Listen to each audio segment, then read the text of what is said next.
In the 3 years since we made the movie, I've received a ton of email from all over the world. Most people write to say how much their story is like ours. And then most people ask, so, how's Graham doing? I always answer the question, he's doing great. And it's always kind of true. It is kind of true because if you look at where he came from, he's doing great. At the same time, you know, you come into this house on an average Tuesday morning, and we're up to our ears with the challenges of the day. Honey, I know, sweetie. I know that you don't want to go. He flipped out about homework. He couldn't do the math assignment. We got a note home from the aide saying he seemed really distracted today. So is the answer then he's still got some pretty significant challenges, and I don't frankly know how he's going to deal with them? Or is the answer like, he's doing great? Because it's both. You know, it's both. No hopping, buddy. Please just walk normal. I'm always on the lookout for the next therapy. I'm always on the lookout for, like, the silver bullet, to be honest with you. Is this the last time? No, one more time. Keep going. It's hard not to buy into that if the fix is right around the corner. I just need to figure out which one is going to fix my child, and why not try them all if that's what it takes. I convinced Jenny to travel to New York so Graham could be seen by a developmental optometrist. He prescribed glasses, distortion lenses, and a daily exercise routine. Okay? All right, come on. I was convinced that these therapies were very important for us to do, and that not doing them like bordered on negligence, right? I mean, I was pushing, and this was a tug of war with Jenny and me. 5, 6. Keep going, Graham. Lift a foot. Okay, if I can put my foot. After about a month of really trying the vision therapy, we gave up.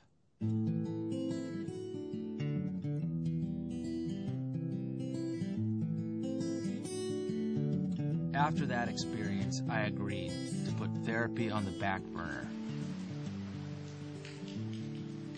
and let Graham get back to just being a kid. Skipper on. Bye, Dada. I'm coming with you, buddy. Bye, house. I remember walking him up to the school and seeing all the parents outside, and then the fear really hit me of, oh my gosh, look at how typical and perfect all these children are and these families. I was very optimistic about him being ready, yet to be really honest, there was a nagging gut feeling inside of me that desperately wanted to reach out to the teacher and the principal and the school early. But I was advised and felt that let's just get him in. Let's not pre-label him. Let's not freak out the teacher. He's changed a lot. What we sort of found out later was that all the alarm bells went off at school. The teacher went to the principal. The special ed department was sort of brought on scene. An emergency meeting was called, and a battery of assessments started happening very quickly.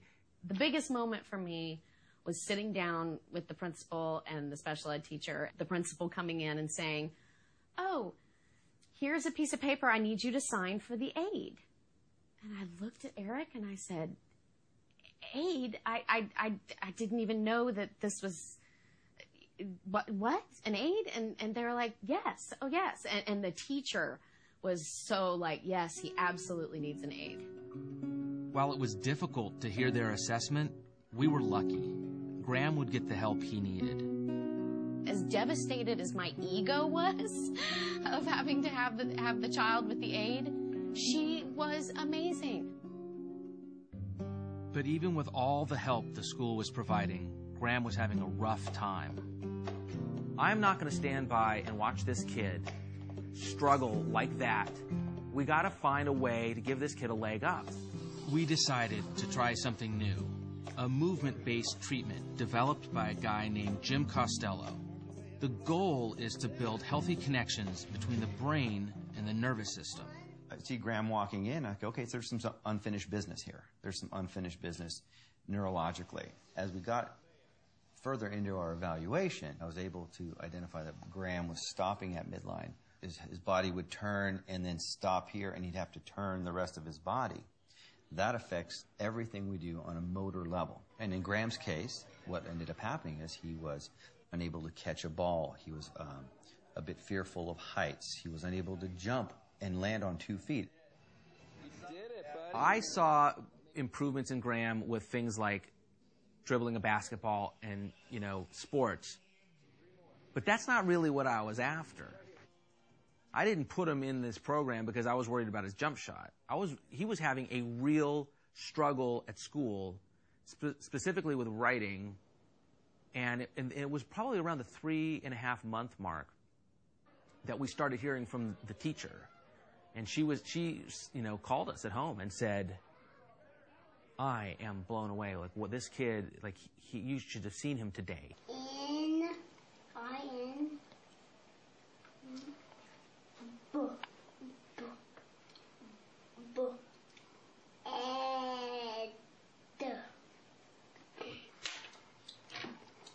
Nat is stuck in bed. Nicely done. That was a real turning point for Graham. Hi. It was also a turning point for me.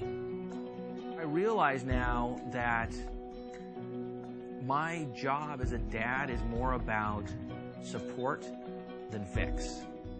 And that's a big change for me, because for a long time, up until probably, months ago, I was all about fix. I'm a problem solver. This was a problem. My son had some problems. I was going to fix them. I was going to try to find the fix. And now I really think that I've morphed into, he's got some challenges, and I'm going to support him along the way. I'm going to be his tutor. I'm going to be, his counselor. I'm going to be his dad. I'm going to be his friend. I'm going to be, helping him navigate the tough spots. But it's not like there's going to be a time when we're just done.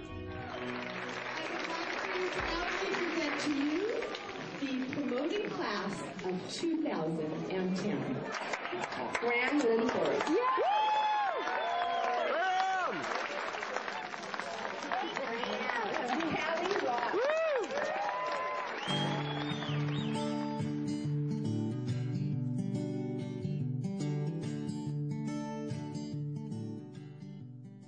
I can see my future and how great I'll be, content and self-assured, so don't you worry.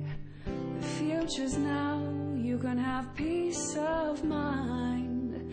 I've got everything, I'm already fine. It's all good, I'm okay. I have to say, I kinda like being out of water.